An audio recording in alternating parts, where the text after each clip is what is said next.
Usually with a B movie or a bad movie, it is either science fiction or horror or action. Poolhall Junkies is none of those, and yet it is still, in my opinion, an enjoyable B bad movie. The last time we were talking about Poolhall Junkies, the Lex Luthor character said that he was going to re-challenge Brad on a pool table that he rigged, okay? And Brad is Chaz Palminteri's new boy. He's his boy. He's his new boy, yeah. And he's a professional pool player, and Chaz Palminteri is using Brad to hustle these guys. So Lex Luthor says, we can't let him get away with this. We need to play him on a table that I rigged. It's fucking bullshit, man.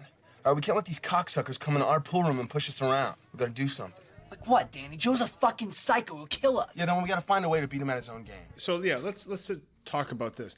Brad beats Captain Christopher Pike for $2,000. Now, Captain Christopher Pike is obviously a millionaire and his family is hyper wealthy. Yeah. God damn it, how much you lose? $2,000. Even though Chaz Palminteri is not really welcome at Nick's club, which he made clear, he decides, because Brad beat us, we have to invite them back to beat them. But he doesn't actually want to beat them. He just wants to take their money by using a crooked table. All right, then I'll play him on table 4. All right, nobody knows how that table rolls better than me. That's true. Table 4 does roll pretty fucked up. Because I'm the one who put the matchbooks under the leg. So I don't understand that samurai honor logic of we can't let them do this. We're going to invite them. Why not just rob them? 500 a hole. Let's get cracking. Hold your horses, Mike. I gotta call my wife and tell her I'll be stuck in traffic for at least a week. We cut to Christopher Walken, thank God. And he is out front of Adam Chance's law place. And for those who don't remember, Place of law.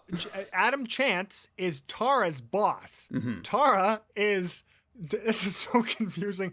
Tara is dating Mars Callahan. Mars Callahan bet Adam Chance, if I make this shot, you got to give Tara a job at your law firm. So now we have a scene where Christopher Walken is outside waiting for Adam Chance.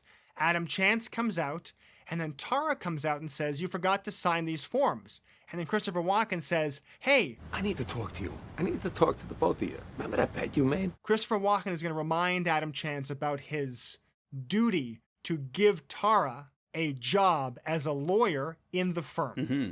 And very quickly, what car is Christopher Walken driving? His new Benz. His new Benz. The can't get lost system. Got the kink in law system. So yeah, this scene exists in the movie because they probably had Christopher Walken for a certain amount of time and they wanted to get him in there a little bit longer. Yes. Oh my God, and what a fucking mindfuck. Could you imagine being Tara and you think that you got this job legitimately and then you hear from your uncle, oh, by the way, even though I'm a wealthy lawyer and I could have gotten you this job, I couldn't. It took somebody gambling with Adam Chance, and he lost a bet. That's the only reason you're hired. You took an Adam Chance, you did an Adam dance, and you lost. Yeah, but the thing is, it is never specified whether or not she actually already has the job. The assumption would be that he hasn't given her the job yet. That's the only reason why you'd have to remind him. We cut to back in the pool hall. We have Mars Callahan, and he's talking with Rod Steiger. I'm gonna go. I gotta get some felt for the tables. So I'll be gone a couple of hours. All right, keep an eye on the castle. Because your brother keeps rigging the tables, so I gotta refelt them all.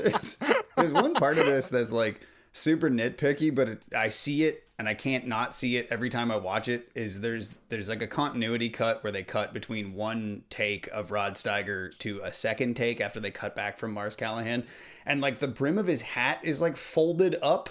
He obviously has taken his hat off to reposition it, and the lip got folded up under and is sitting above on his rather bulbous head, and it's just it's a very strange thing to not have called out if somebody was watching the feed. You know what I mean? Well, that is assuming that there is a feed, but I can sorry, Stefan, I shouldn't interrupt you, but I was going to explain every single continuity error throughout the whole film if you'll give me 30 seconds. But you were talking, Travis, about, in poker and in rounders, there's a lot of attention paid on the faces, and there's bluffing, and yes. People are telling a story with their eyes and their bets and what they're doing, even though there's not a whole lot going on with the cards. And you were but in pool, the ball either goes in or it doesn't. There's not a whole lot. I encourage you to watch The Hustler, because while the game is being played, there's more at stake than just the game. There's more going on than just the game. And seeing Jackie Gleason and his expressions in his face, Paul Newman's face, George C. Scott, like there's a lot that you're picking up from them, even though they're not playing in the game. So to say that it couldn't be done with something like Pool, I don't know if I agree with, because the Hustler did it really well. Yeah, and like that's an interesting point, because like if we had more likable or relatable secondary characters, like you could do that, right? Like there's a lot made, we'll get to this later, but there's like a lot of interaction when Mars Callahan is playing Brad and when he's playing the new boy with Captain Christopher Pike and the dude from Ninja Turtles. There's a lot of like back and forth there, right? And you could do more with those characters on the sidelines. Do you know what I mean? But they don't do that because, again, these characters are throwaway characters that we don't even really like. If there was something that our characters wanted that was exemplified or like personified with the game of Pool, then it would be interesting, right? So like in The Hustler, Paul Newman wants to be the best, but Mars Callahan he wants to win money in the pool game, and that is the thing that he's doing. The action should be like an example of the goal for the character, but when the character's just doing the thing to do the thing, that's probably a common thread, Travis, with what we were talking about earlier, about like a good, bad movie. And it's like that when you're watching it, the thing that's happening is that's what it means. There's no subtext. There's just text. It's just text. I mean, like a bad movie will have a character with no objective and no motivation. Mars Callahan's character has a negative objective. He doesn't want to be a hustler. That's not as strong as a character who wants something. That's correct. And now you might say, well, he ends up like he does want to be the best, but like he's not. He should be trying to do that, and then you should put things in his way that prevent him from achieving his goals. Yeah, like he is this outcast for having this criminal background hustler element, and then you have like this highfalutin pool association that looks down on hustlers. There you go. And they sort of do their best to exclude him from joining this upper echelon of professional pool players. You could almost do like every single scene of the movie that you still want to do. And he's still being like pursued by Chaz Palminteri, who just doesn't want to let him go. And then every other character's motivations of like, hey, we have to help Johnny because we have to beat Chaz at his own game, or else Johnny's always going to be plagued by this guy. Immediately, Stefan, you fixed the movie. Thank you. Well, like there's also like an interesting opportunity presented and then completely thrown away, because like it makes me think of Star Wars in a way, but like the Q. Yep. He has to pawn his $150 Q for money that he doesn't actually need. Maybe he thinks he can't win without his own Q, and then he has to play Brad with like a shitty pool hall Q because nobody has one, and he hawked his. Do you know what I mean? And he overcomes it that way. And like Nick is like, no, he's playing with this. And then he says, oh, thanks, Nick. I appreciate that you lent me this Q. And he's like, it's not mine. Someone left it here. The Q's got nothing to do with it. Much like the lightsaber. Forget the ring. It's Bupkis. I found it in a Cracker Jack box. You have the ring, and I see your Schwartz is as big as mine. So Eric, there you go. You also fixed the movie. In fact, these two ideas combined would make an excellent movie. But instead of this, the Poolhall Junkies does nothing. Do you understand that the average vaginal canal is 7.9 inches? I don't want to hear this. I didn't need this today. Just to go back. Also, for the record, he says the average penis length is like 6.1 inches. It's not. The average penis length is just under 5 inches. Just so everybody's aware and crystal clear. Amen to that. Do you know? Okay, I can explain that line too, because Mars Callahan measured his penis and then wrote into the script. The average penis is 5.9 inches. That way, sorry, his penis is longer than what he said the average was, so that it would be immortalized on celluloid forever. Because this is actually part of the Library of Congress. People don't know that. What? This film, it's next to Manhattan. It's next to like Rashomon and Deep Rising and Batman Forever. Of course. To go back to explain every continuity error, and this is not a shot against the movie. I know we're picking it apart, but it's obvious that they filmed in one pool hall. Yeah. He was allowed to film in a pool hall from like after hours. They have like half a day's worth of time to shoot like a full day. So because of that, they're probably like, hey, you know what? We got 1-2 takes and we got to move on. Yeah. Ma'am? Hey, Nick. Hi. Hey. Hi. Hey. Ma'am? Rod Steiger leaves because Tara comes in to apologize to Mars Callahan. He didn't go to her and say, listen, babe, I'm sorry for being a piece of shit. And she goes, I forgive you. Like, she comes to him and says, I didn't know that you hustled my boss. I gotta thank you. Why didn't you tell me what you did for me that night? Because you spend so much time always thinking that I'm such an asshole that you never see any of the good things that I do. After the pool game, doesn't she say to him, of course you hustled my boss. Why would tonight be any different? Doesn't she say that? She does, but she thought he was just stealing money from the boss. She didn't know that he was stealing a job. Gambling her entire career on a single bank shot. The only thing I ever wanted was you. Like, I don't know if she's upset about him being a hustler or not. Because if she was mad about him hustling, and then she realizes, oh, I guess it can be good for me, this hustling. So, yeah, I forgive you and I love you again. Like, it also doesn't make any sense. And, like, to go back to Rounders, my Matt Damon is... Matt Damon. Summer clerkship in your office says I know what you're holding.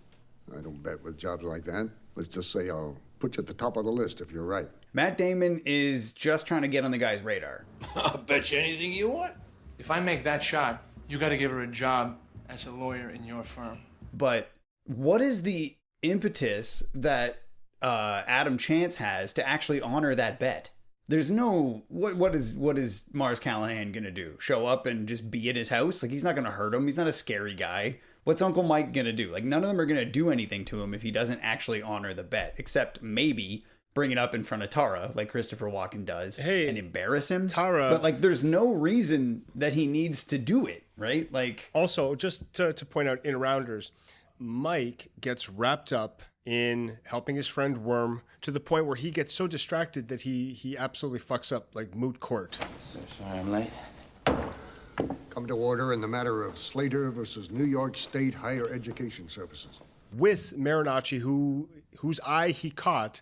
Please proceed with oral arguments now, if that is convenient for you. Yes, it is. And again, I'm sorry that I'm late.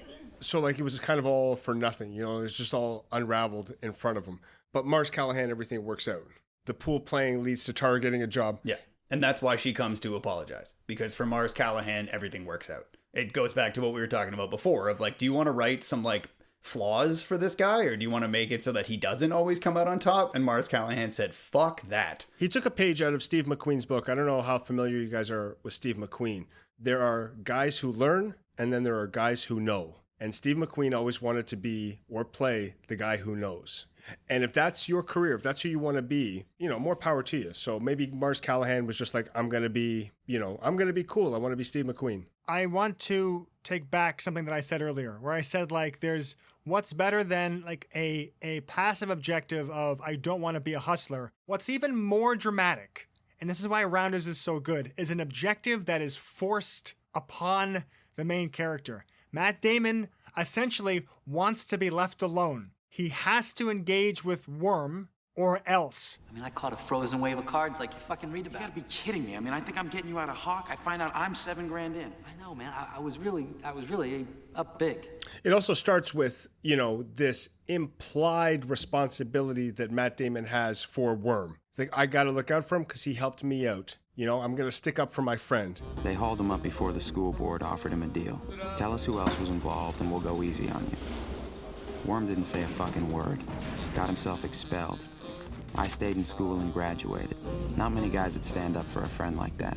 And then he helps Worm get back into the poker scene, and then Worm starts running up Matt Damon's credit. I mean, you're really jamming me up here, man. $7 grand. Because, you know, Worm's a scumbag. That's what he's going to do. And Worm starts putting Matt Damon in trouble, like beyond him realizing it at the time. So yeah, but he has to escape for himself, right? Like, he doesn't need to do it for Worm because they part ways. He says basically he gets to a point where he says, no, fuck you, man. I can't do this anymore.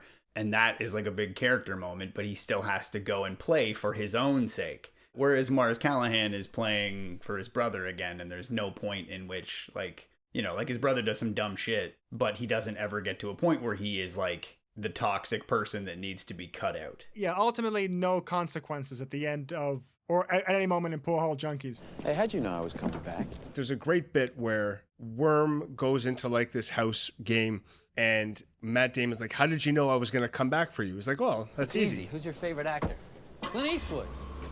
The outlaw Josie Wales, man. The man with no name. He always doubles back for a friend.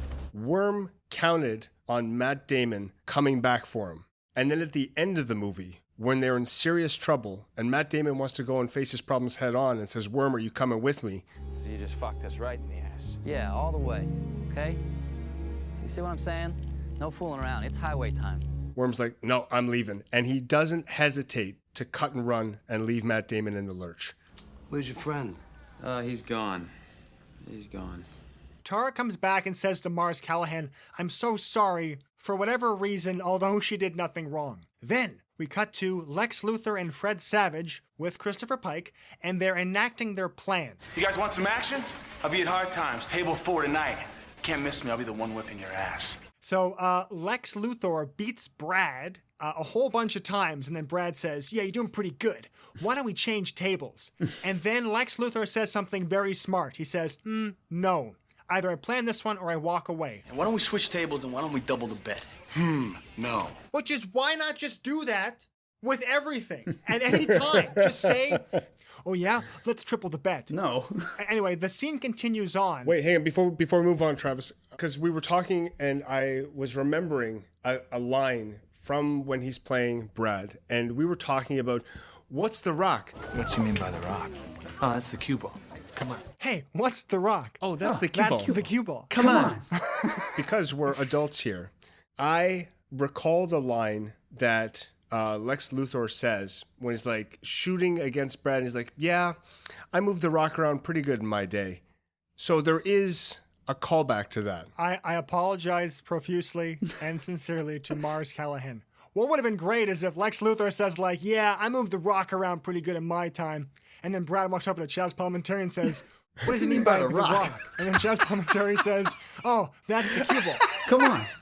But anyway, it looks like Lex Luthor is doing really well until there's this moment when like Brad looks over at Chaz Palminteri and Chaz Palminteri gives him like, oh, the look. The look. Yeah, give him the look. Turn on the juice now. Turn on the pool now. And I just wonder, like, what is he doing more of? This is the classic hustler thing. This goes back to the film's understanding of what a hustler is. Like Stefan talked about before, because it's like, what'd you let him do, Rags? Win the first set? Well, Brad just let him win the first fucking set, and now he's gonna turn on the pool. And also, I should mention, there is a song that plays, don't say nothing.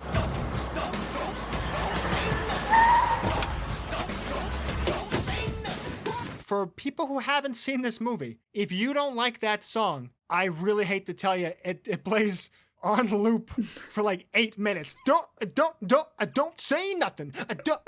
It is an incredibly annoying song. It is not fitting, and it doesn't stop. It plays right through Brad's destruction of Lex Luthor. He beats him.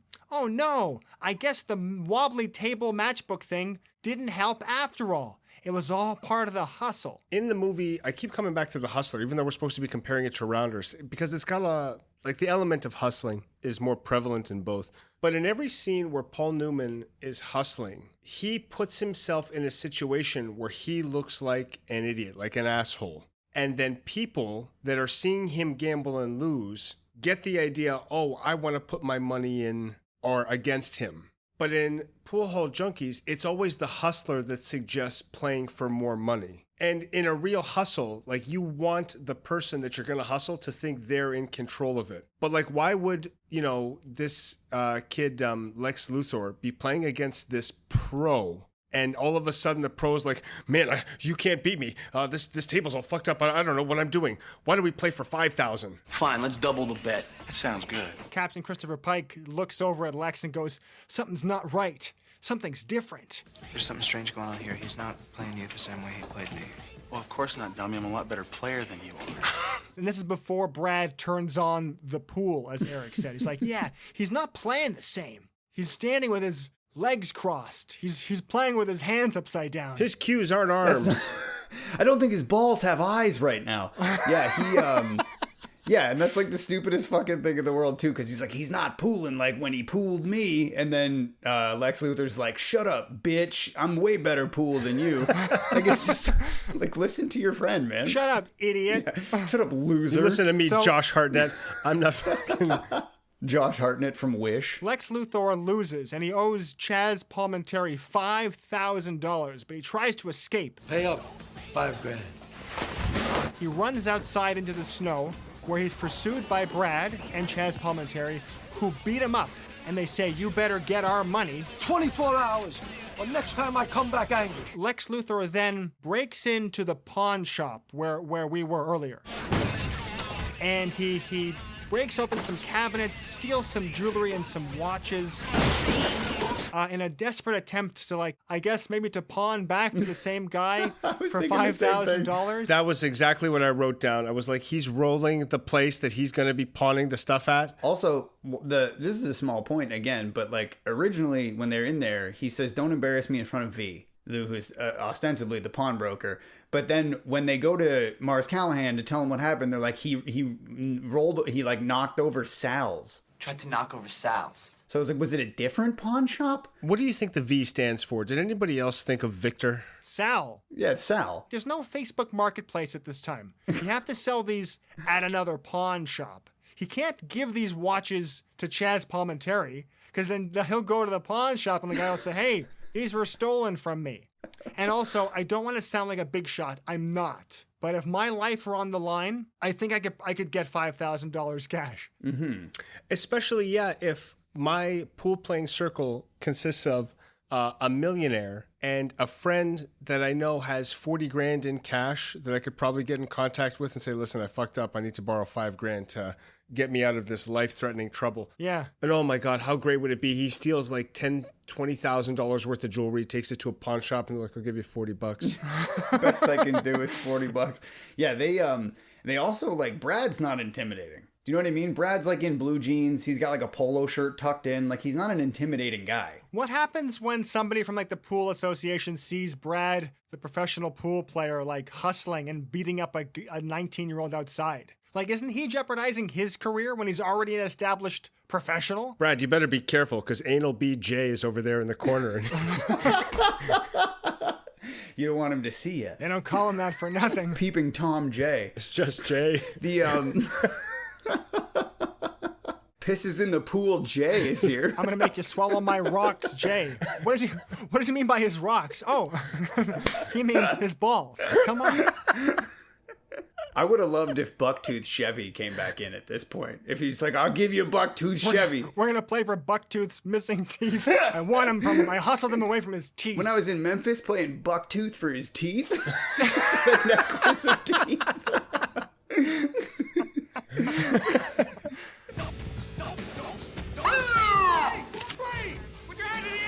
Lex Luthor, he actually doesn't get away from the pawn shop. He is immediately arrested by the police. That's a pretty good response time for the big up Salt Lake City. Salt Lake City Police Department. That's like he was in and out in 5 minutes. They showed up so fast. They were so disappointed when he came out and they saw that he was white.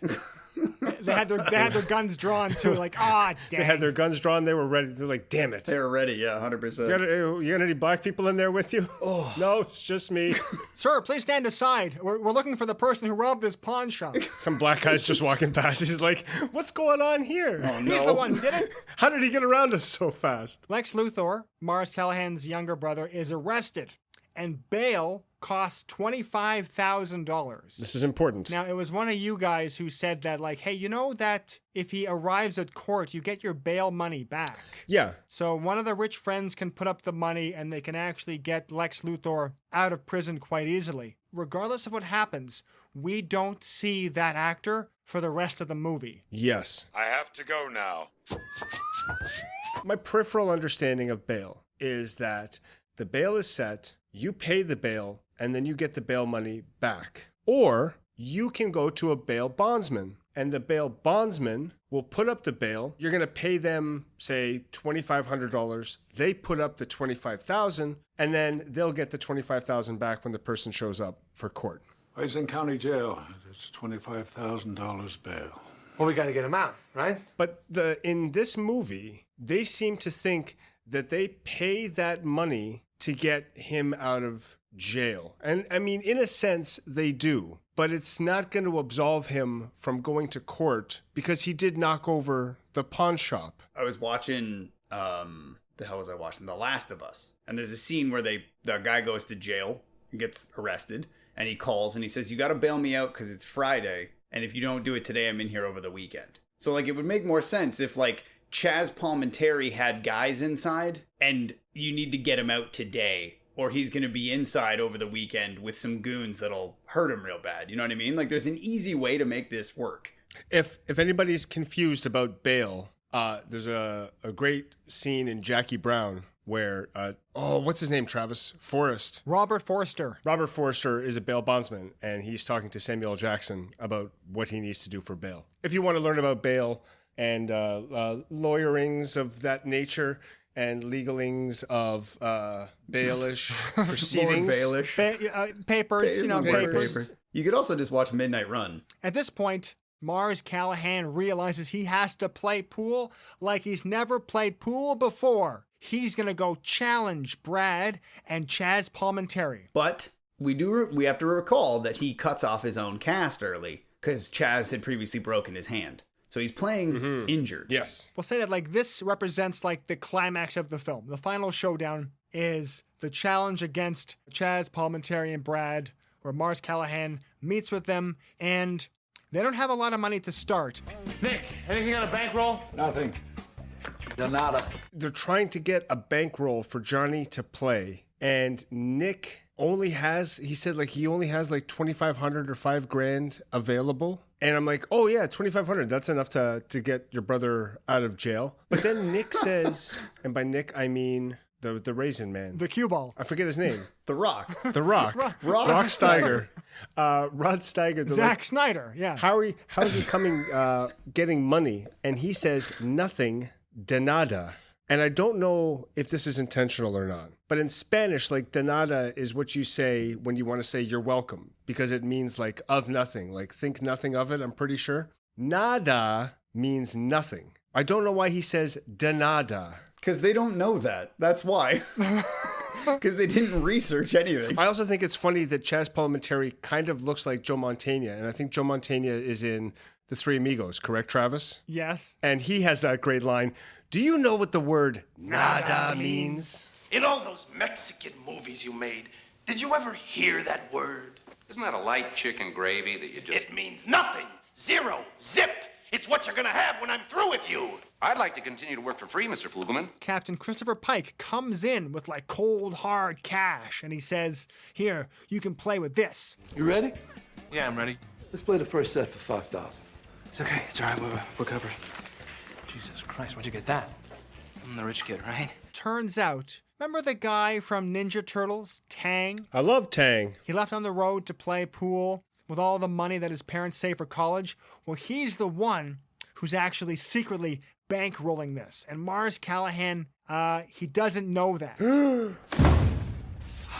Well, Johnny, you wanted a pro, you got one. He's ranked 13th in the country. You don't stand a shot against him. So Brad wins the first bout, we'll say. And Mars goes over to Rod Steiger, and he's like, he's feeling a bit defeated. And Rod Steiger says, "This guy is not a stayer. This son of a bitch is not a stayer. You understand? He'll crack sooner or later. When he cracks, you win." Meaning that like he won't keep up this exhausting level of talent, minute strokes. Are we done with comparing this movie to The Hustler, or can I? No, we're never done. So George C. Scott gets called in because he's sort of Jackie Gleason's backer.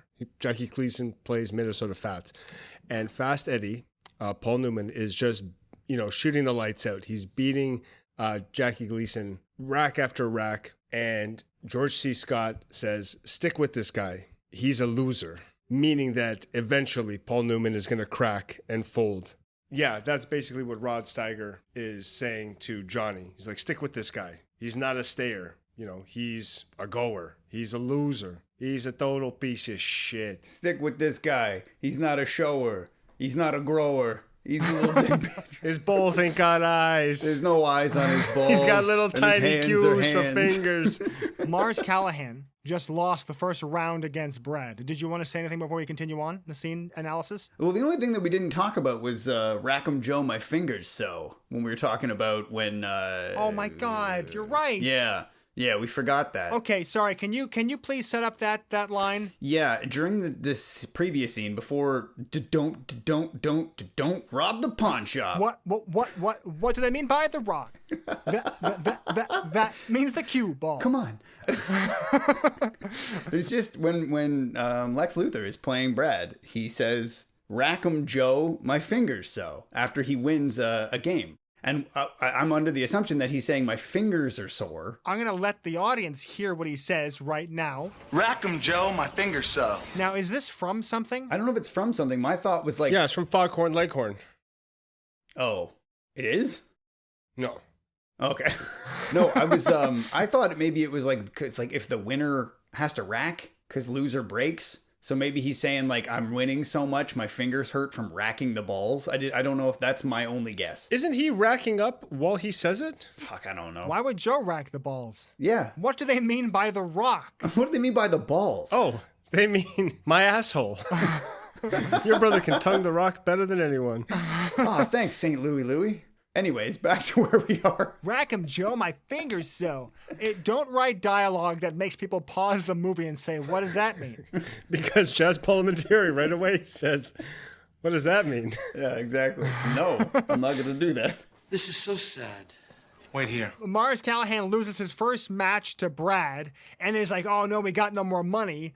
I'm going to go check on Christopher Pike. And he goes outside and he sees Tang, the actor from Ninja Turtles 2, and This is after he's lost 10 He's grand. lost $10,000. Sorry, He loses 2 sets. $10,000. He goes outside and he's understandably upset. You motherfucker! Johnny! How could you do this? I didn't realize that I was gambling with somebody else's college tuition, essentially. What am I, a baby? Like I had no say in this? My friend was in trouble. I came to help. Another one of those lines that, like, it actually kind of feels heartfelt. But then he says something even more heartfelt. He says, like, we never thought you'd lose. We never thought you'd lose. In a movie with Rack'em Joe, my fingers so. It's strange to hear dialogue that, like, hey, we weren't going to abandon you, and, like, we never thought you'd lose, Johnny, because you're like an older brother to all of us. But at this point now, for a moral perspective, Mars Callahan no longer wants to play with Tang's money. Okay. Because it's tainted with Tang. Tang's taint. The orange drink. I also take umbrage with the delivery, with Mars Callahan's delivery of the line, because, like, you're right, this is an emotional scene, and he doesn't want to gamble with this kid's money. I don't know why the rich kid isn't putting up the money in the first place. Yes, another good point. But he says, this is Tang, man. It's fucking Tang. Like, he just says it twice. And it's like, you could replace that second one. Why not say, this is Tang, man. He's your friend. You know that he doesn't have any credit cards. He doesn't have private jets to Little St. James Island like you. He's got to hustle boys in the hot tub in the bathroom like a regular person. And, like, yeah, it's stupid. Why was it written that way? This is Tang, man. It's fucking Tang. Somebody walks over with a glass of orange juice and he says, here's some Minute Maid. Takes one sip, spits it out. This is Tang, man. This is fucking Tang. But yeah, it's just all right, I'll get you Minute Maid. It just undercuts it. It undercuts what would otherwise be like a meaningful speech from Mars Callahan. But anyway, Mars goes back in and he says, hey, Chaz Palminteri, let's bump up the bet. And he puts the money on top of the lights above the pool. And, Mars couldn't help himself. He had to sneak one more in. Oh, yeah? Yeah, what kind of roll is it? No, that's the cue ball, guys. Come on. No, when he puts the cash up and he's like... All right, Joe, what do you say we bump the bet? Play this one for 20. Well, how much you got up there, John? You wouldn't be flashing me no would you? Mars Callahan has not been able to help himself from once again sneaking an N-word into his film. But then, and thank God... As long as we're doing this, why not play for 50? Christopher Walken decided to stay as a part of the movie. Sorry I'm late, John. Hi, how you doing? Who are you? This is Becca. He is now going to be bankrolling Mars Callahan. Now, for me, this is essentially where the movie is over. Yeah. Because now you have Chaz Palminteri, who is just a low-level hustler with a few $1,000s to his name, and now Mars Callahan is backed by somebody who is a millionaire. When you have a character who now has like limitless wealth with which to play, I don't understand why I'm supposed to feel any tension anymore. Because even if he loses, he can't lose. What does that mean? Because he can just keep playing with more and more money and just eventually win. So now it's strictly about like the honor, I guess, in beating Chaz Palminteri. I know you're going to probably cut to it, but I can't help it because I love the line so much. When Christopher Walken's like, I'm a millionaire. I can murder Natalie Woods and get away with it. That's the difference. Well, I'm not glossing over it. Don't worry. Chaz Palminteri says, like, I'm tired of this back and forth bullshit. Fuck this back and forth bullshit. It's a big waste of time. You want to put it all up, Mr. Backerman? Last set. Shoot it all. Race to 9 for 80,000. Let's put it all on the line. And he says to Christopher Walken, and also, once again, I have to make very clear that, like, one of the reasons why this movie is liked by anybody is not only Christopher Walken's performance, but also Chaz Palminteri's performance as well. He's very good. But he says to Christopher Walken, is this your first time in a pool hall, Mr. Backerman? Is this your first time in a pool hall, Mr. Backerman? When you walk out of here, you'll have the smell of this place on your skin for a week. And he really thinks he got him with those lines. And it's delivered really well. And he also paraphrases part of Mars Callahan's speech to further imply that he knows Mars Callahan better than Christopher Walken knows Mars Callahan, and also better than he knows himself. Did I just stutter or something? A few minutes ago it was like a pool hole in this motherfucker. Now it's as quiet as a church. There's a couple things there. One, when he says, because I bred him. Because I'm the only one in this room who knows how fast your boy can run over there. You want to know why? Because I bred him. What he's talking about is having unprotected sex and finishing inside. Oh. Yeah, that's what he meant exactly, yeah. Yeah, it's good to know. The other thing... What does he mean by bread? Oh, he means the cue ball. Come on. You got to give it to Chaz Palminteri, too, because he's going toe-to-toe with Christopher Walken in this scene, which is hard. I would never want to do it, because even just the way when he says, like, race to 9 for 80 or whatever, and then he says shoot it all. Chaz Palminteri says, let's shoot it all. And then Christopher Walken's like, you said it, Joe. Shoot it all. And it's like the way he says it, you're like, oh, my God, I love you. You said it, Joe. Shoot it all. There's a nice little nod. There's a bit, like a little callback. It was like, what about your ring? You want my ring. And then Merv kind of peeks around. Let's make a bet. What kind of bet? Johnny, don't. I bet you I can tell you where you got your shoes. If not, you can have my ring. Fine. Okay, you got yourself a bet. What kind of ring? What kind of ring? What are you guys betting on? I'm not opposed to jumping in, you know. Well, you're never gonna get this ring, Chaz Palminteri, and I'll tell you why. I was on the moon when I bought it, so even if you... I bought this ring in a trailer home that I hadn't bought yet, which is international waters. So no matter what you say, you're gonna. I was in orbit when I bought these shoes. No matter what you say, it'll be wrong, because I was in outer space. I was with Captain Nemo, 20,000 leagues under the sea. I actually went to the Stargate and was in a different dimension altogether. So, you can't tell me where I have my shoes. You're never gonna win that bit, Johnny, and I'll tell you why. I found these shoes in the back of Buck 2 Chevy. And you weren't even talking to me at the time. You were just talking to the shell my makeup left around you. Well, he's like he sheds his cocoon. He sheds his cocoon of makeup. He steps out like a chameleon shedding its skin. So after Chaz Palminteri says, like, let's go for the gusto. Let's play one more for all the marbles. Christopher Walken steps up and says, "How much you got, Joe?" You put down 80,000 like it didn't matter. That's a lot of money for somebody like you and him. I think it matters. What's the difference? I'm a millionaire. That's the difference. I lose 80, I get another 80. For me, it doesn't matter. See, I think it's you who's sweating this.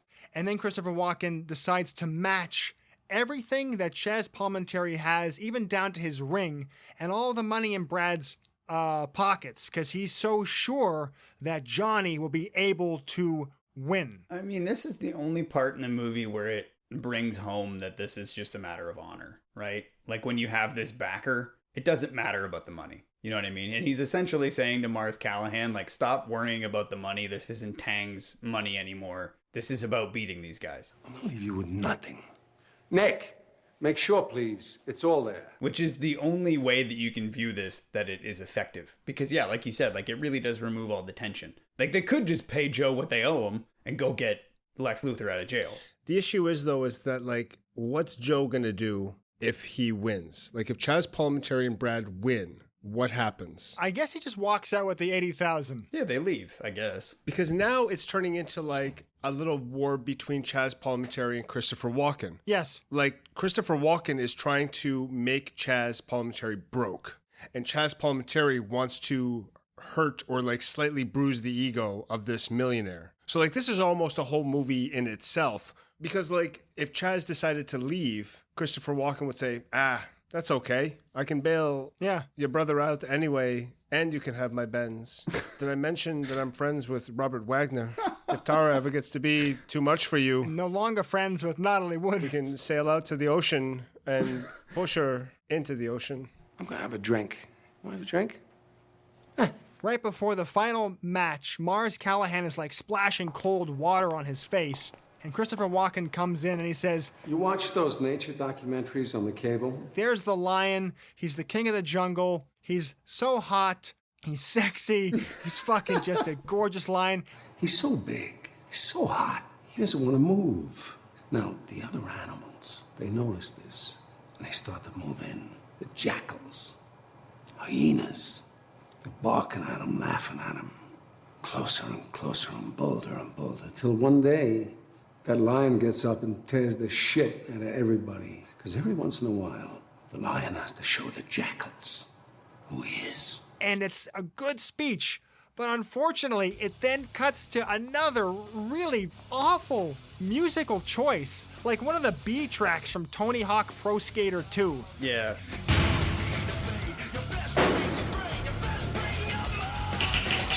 Any song that has like that whisper yelling. Eric, do you know what I mean? It's like nu metal. Guys, we want to sound loud, but we don't want to be too loud, you know? We want to just keep everything nice and, you know, easy so we can get lots of play on the radio. It's like soft cock rock. Yeah, it's 2003 nu metal. Like, that's what they cut to. And I actually have a note in here that other than I didn't write this one down, but this is where I wrote down, this is the first time the soundtrack really misses. Because it cuts from such like a dramatic and well-delivered bit of dialogue to this weird like marbles in a blender bass heavy nu metal track that doesn't make any sense. It should have just been silent. And just like to hammer home that point of like, he's the lion in this scenario. Yeah. And now it's quiet as a church. Quiet as a church. Now it's quiet as a church. So we're now on to the last game. If anyone doesn't know, 9-ball is you break and then you have to shoot the balls in order. If you sink a ball, you get to continue shooting. If you miss, it goes to the other player. So if you shoot 1 through 8 and then miss on the 9-ball, and then your opponent sinks the 9-ball, they win. Fuck! That's fucking bullshit. I can't fucking believe this. He makes like a shot on the 7, which it leaves him in bad shape for the 8. So then Mars Callahan walks over to Rod Steiger and says, I don't know, Nick. I don't know, Nick. I think I gotta bank it. There's nothing else I can do. Mm-hmm. And then Nick removes his glasses. He like whips his glasses off and he looks at the table from like 30 feet away and he says, You can do it, kid. It's a 2-rail safety. No, you can do it, kid. It's a 2-rail safety. Oh, yeah. Thanks, Nick. Thanks, Nick. How long is this interaction? 2 seconds. This part perplexed me for so long until I had a theory. I think that Mars Callahan has heard someone say 2-rail safety before and thought that it sounded cool. He plays a lot. He would know what a 2-rail safety is.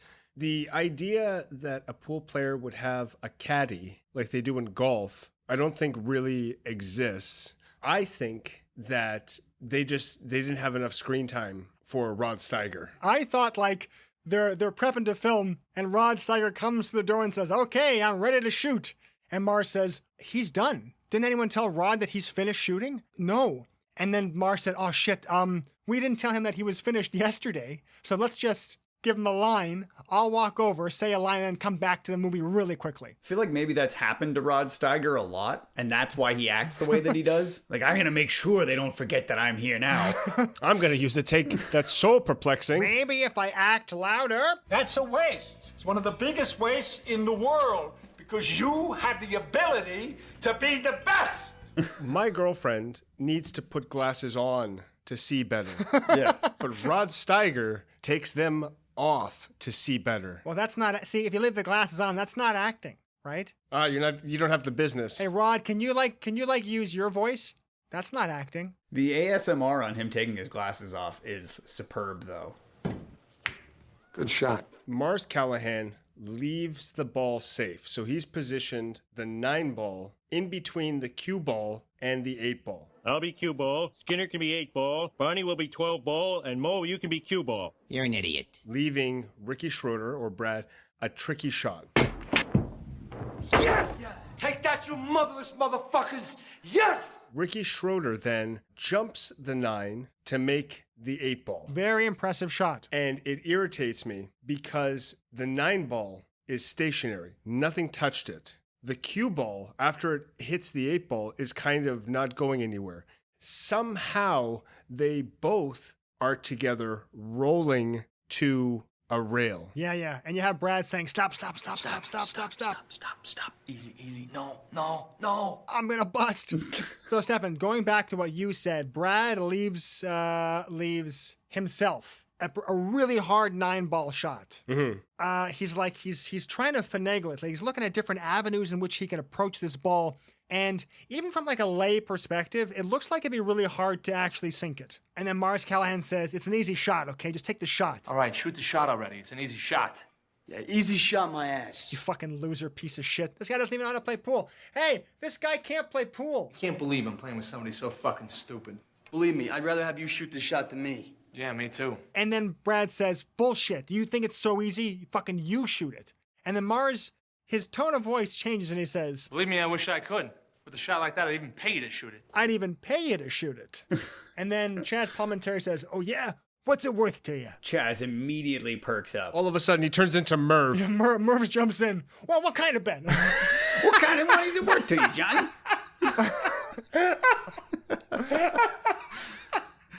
Just this skeptical backer who knows that he's dealing with hustlers. He's like, a shot like that, I'd even pay you to shoot it. All of a sudden, he perks up like Merv. Oh, yeah? Yeah. Well, what's it worth to you, Johnny? Well, you think you can make it? I say it can't be made. I don't want him shooting it. So why don't you walk over there and speak to Daddy Warbucks and see how much it's worth to you? He's now, his acting is like, he's now trying to play it cool. And he says, I don't know, it's a hard shot, but I would say it's worth a couple $100. He says, okay, offer me $5,000, Mars, and you can take Brad's difficult shot. So Mars hits 1, 2, 3 banks, and it hits the 9 ball, and it looks as though it's about to go in the pocket. Fuck.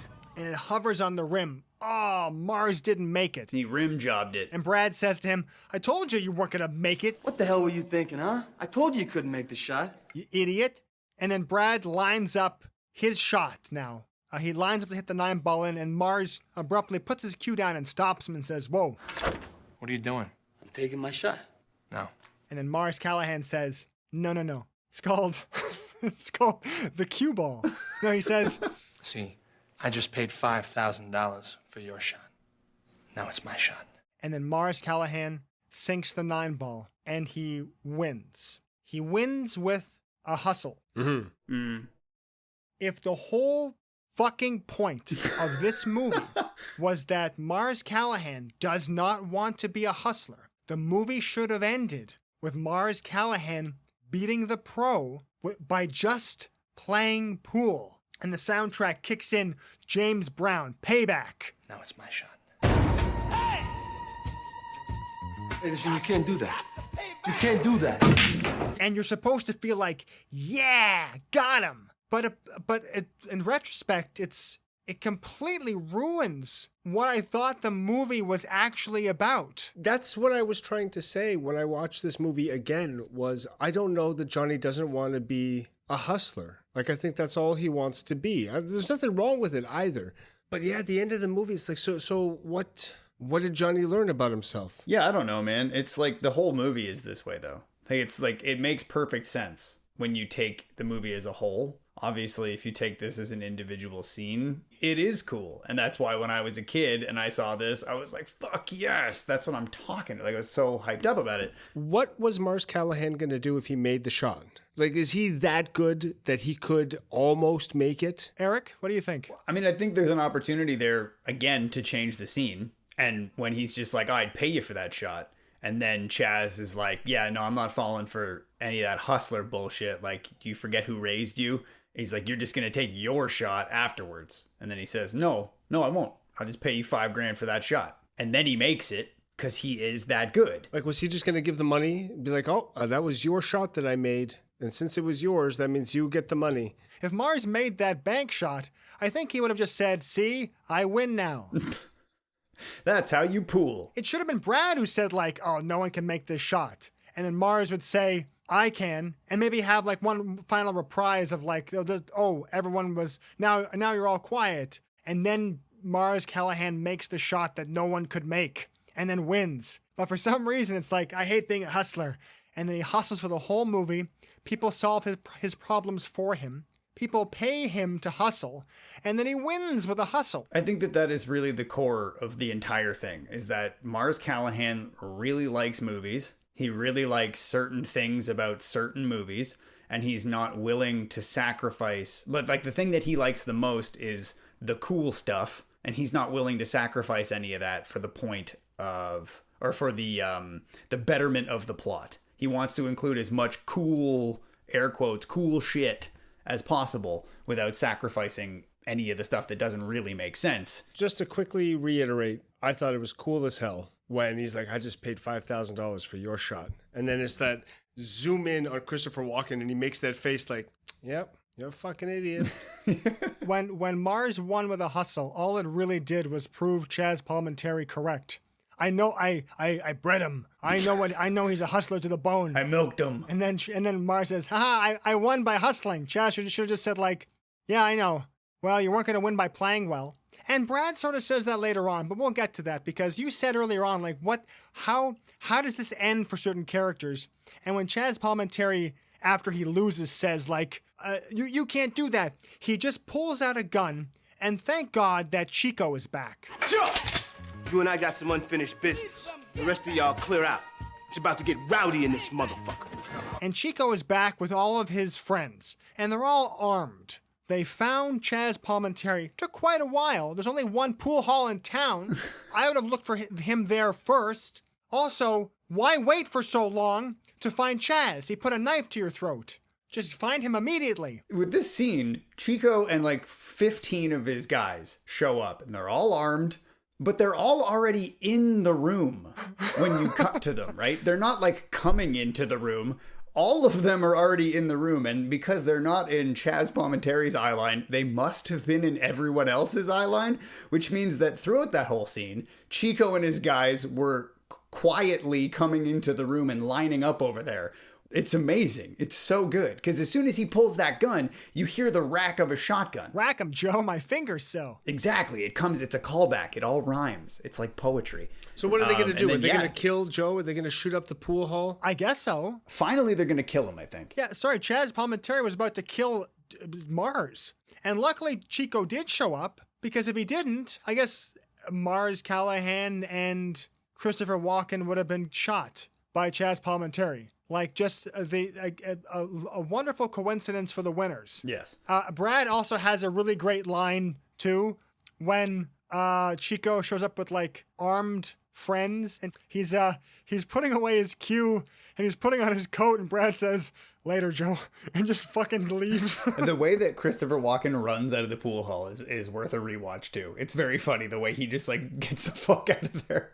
So, yeah, they all make a run for it. Mars bravely jogs alongside Brad, leaving Tara to fend for herself as the pool hall is filled with armed men. Ignore that because the movie does too. Once someone leaves frame, they've disappeared from this plane of existence. Mars Callahan catches up to Brad. A game like that should be on the tour.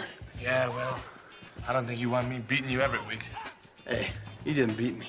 I got hustled.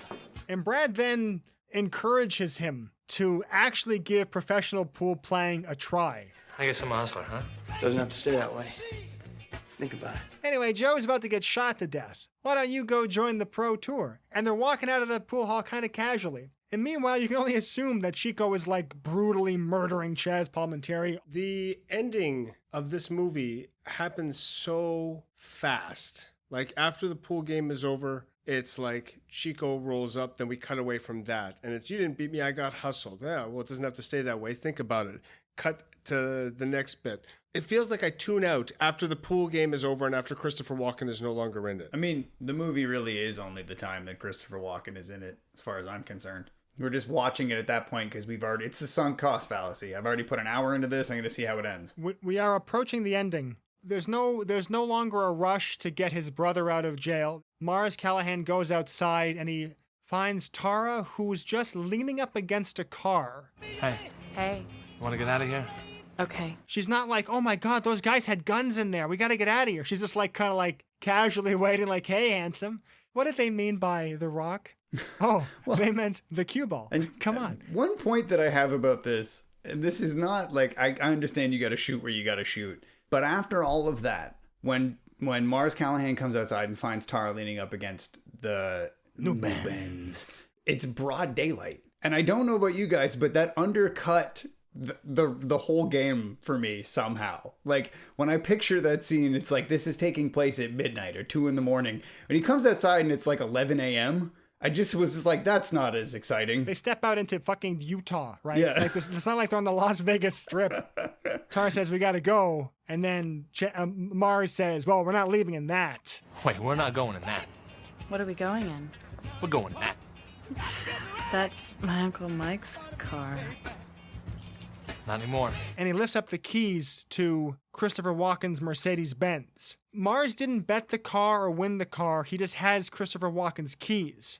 So where's Christopher Walken? He's in Buck-2 Chevy. How did he leave the pool hall? Why does Mars get that car? Did he win that car? He didn't gamble with it. Did he steal his car? Is Uncle Mike in the car with him? I hope so. Because he just speeds off in the Mercedes-Benz.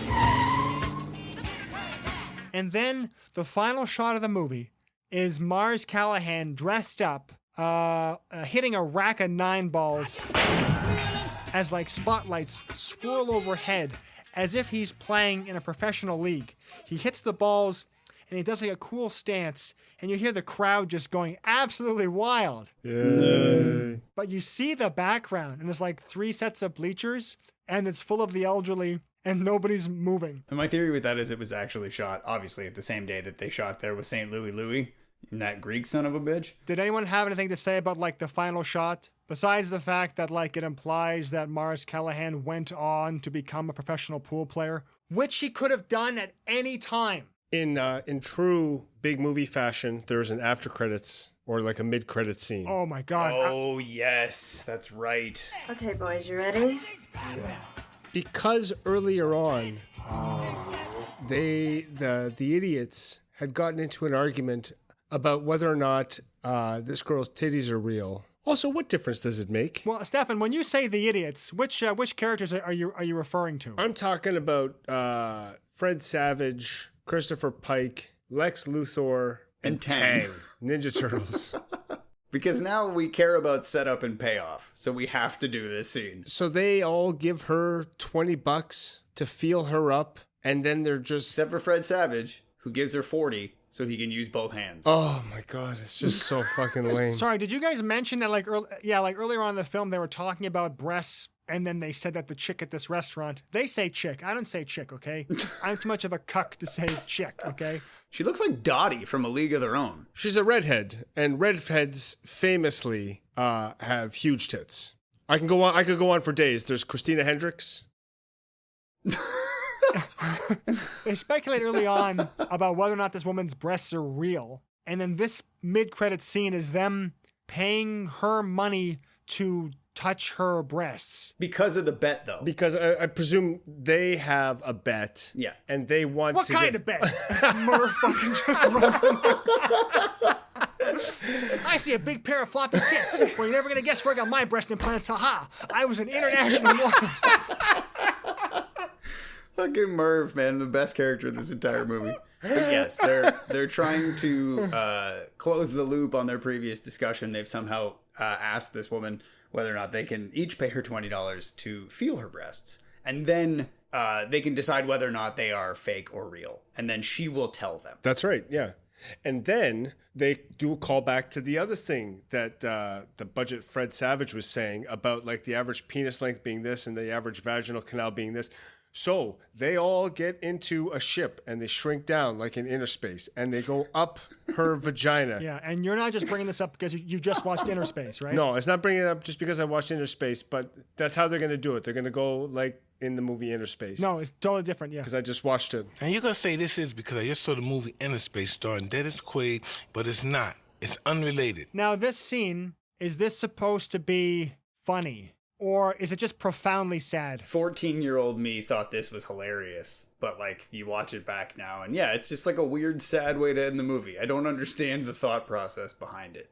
Stefan or Travis, one of you found a wonderful Instagram post about this movie that I wanted to touch on quickly. For some reason, this movie is like well liked. People like the movie. I know that because I go on YouTube, like I said, to like look for reviews, and there was so many people reposting scenes in the comments speaking positively about this movie. Like, oh, this movie's great. It's so funny. It's a picture of the film, like the cover of the movie, and it says Poolhall Junkies, and Christopher Walken and Chaz are both like very badly photoshopped on top of Johnny's back, and he's holding his cue, looking all cool. There's two comments on it. One says, "Rack 'em Joe, my fingers so," and then the second comment from user Fast Nasty says, "Suck a great movie." And because the user of Instagram that this is from is Spanish, the post has 3 me gustas. And that brings me to my next question, which is, out of 5 me gustas, what do you guys give this film? Because I'm curious. I think this movie is deranged. Like I said earlier on, it's easy to find a bad movie that's sci-fi, horror, or action. Bad comedies are just pathetic. And this is, whenever this movie tries to do comedy, it is pathetic. But because it's like a sports drama that's as memorable as like a corny sci-fi movie, I'm going to give this movie 5 me gustas. It's definitely a buy. It's definitely a watch. It's a total hangout movie. It's a vibe. I like this movie, and I know it's not good. Okay. I'm still having chuckles to myself about this movie. So how many out of me gustas are we doing? Out of 5. Out of 5 me gustas. You got 5 me gustas? Okay. And apparently you can just watch the whole movie for free on YouTube, so you don't even have to fucking buy it. And that's definitely worth 1 me gusta, is that it's accessible for everybody. I would say as a child I would have given this 5 me gustas. As an adult I give it 0 me gustas. So I think I'm going to just average it out and say 2.5 me gustas for Poolhall Junkies. Suck a great movie. My favorite part was when Tara said at the end, like, "I guess you can't quit, huh?" And then Mars Callahan says, "Nope, I'm just a pool hall junkie." And then it goes, "Come on, do do do do do do do do do," and then he flies up into the atmosphere because he realized that with like the power of being the one, he could manipulate time and space. Because as we know, Mars Callahan is this eldritch monster who is comprised entirely of 8 balls. He's a biblically accurate pool player. I feel like we didn't get a chance to talk too much about Rounders, and I don't know if we want to do a whole other episode, but can we please talk about Rounders for a little bit? As Stefan has clearly pointed out as well, it borrows heavily from The Hustler, as well as borrowing heavily from Guy Ritchie, Lock, Stock, and 2 Smoking Barrels and such. So right off the bat, Matt Damon says the poker table is the great equalizer, so what do you think Mars Callahan says? The N-word. He says the N-word.